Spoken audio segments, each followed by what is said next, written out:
Hi friends, कैसे हैं आप सभी। आशा है कि आप मस्त होंगे और आपकी तैयारी जबरदस्त चल रही होगी। रिवीजन अच्छे से कर रहे होंगे। तो आज हम लोग 17वीं बीपीएससी के लिए जो 17 नवंबर को एग्जाम होने वाला उसके लिए बायोलॉजी का रिवीजन से स्टार्ट किए हुए हैं। तो आज ये हम लोग का दूसरा चैप्टर है जिसमें हम जीव विज्ञान की प्रमुख शाखाओं के बारे में देखेंगे। तो स्टार्ट करते हैं।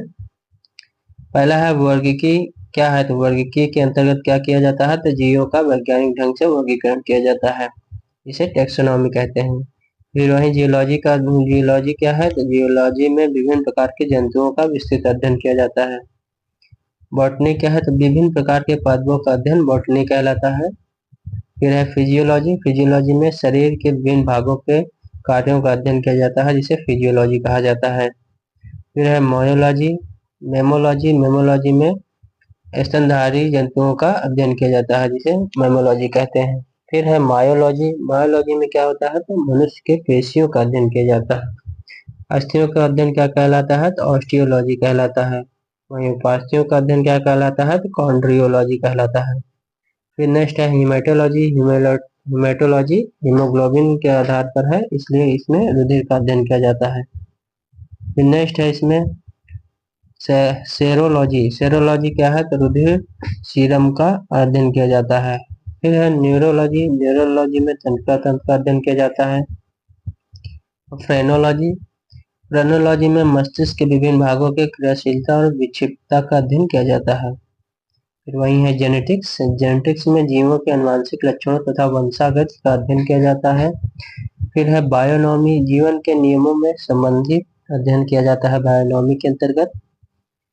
फिर वहीं शारीरिक विकास में आने वाली असमानताओं का अध्ययन क्या कहलाता है? तो टेरेटोलॉजी कहलाता है। जेरेंटोलॉजी क्या है? तो मनुष्य में वृद्धावस्था का अध्ययन जेरेंटोलॉजी कहलाता है।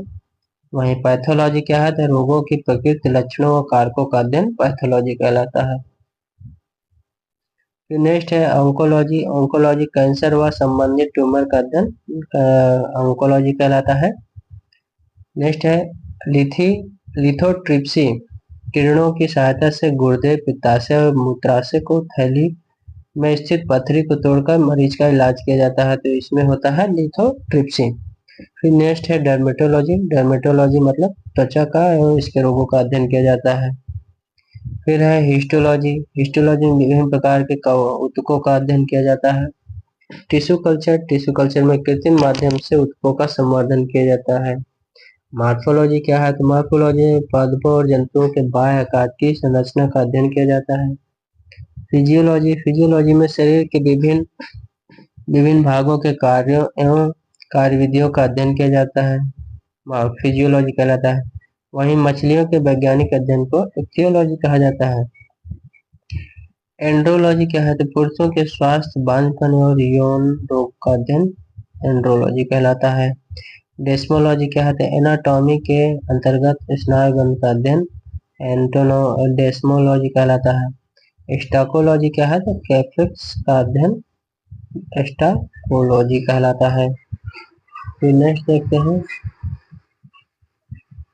फिर नेक्स्ट है बायो इकोलॉजी।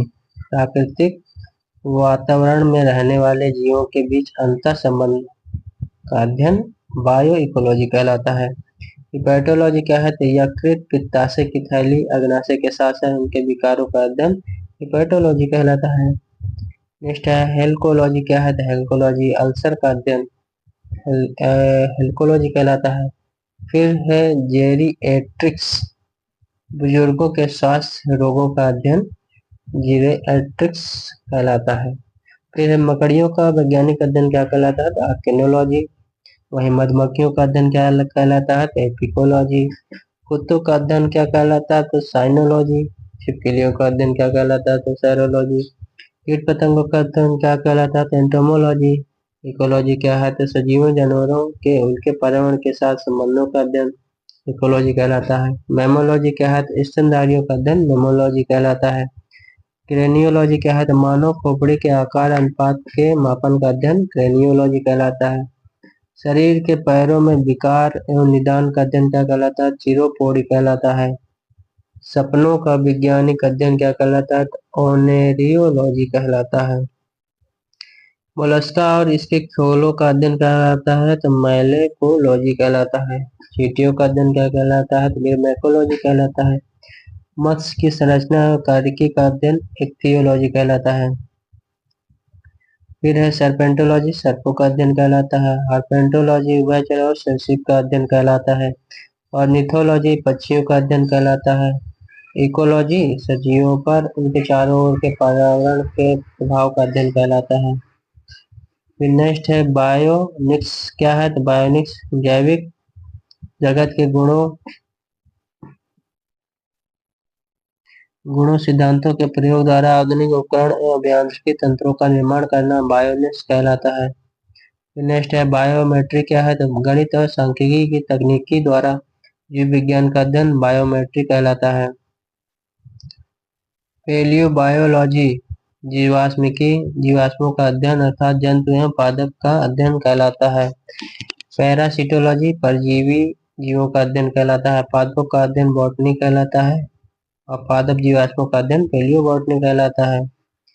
फिर नेक्स्ट है माइकोलॉजी कवकों कुकुरमुत्ता राइजोसोम राइजोजस्क्यूकस का अध्ययन माइकोलॉजी कहलाता है। वहीं मार्फोलॉजी पादप और जंतुओं के बाह्य आकार की संरचना का अध्ययन कहलाता है। फाइटोलॉजी का है पौधों का अध्ययन फाइटोलॉजी कहलाता है और पौधों के भौतिक रूप से बाहरी संरचना का अध्ययन फाइटोमॉर्फोलॉजी कहलाता है। फूलों का अध्ययन एंथोलॉजी कहलाता है। विभिन्न प्रकार के परागणों का अध्ययन पैलिनोलॉजी कहलाता है। घास से संबंधित अध्ययन क्या कहलाता है तो एग्रोस्टोलॉजी कहलाता है। जीवाणुओं का अध्ययन बैक्टीरियोलॉजी कहलाता है।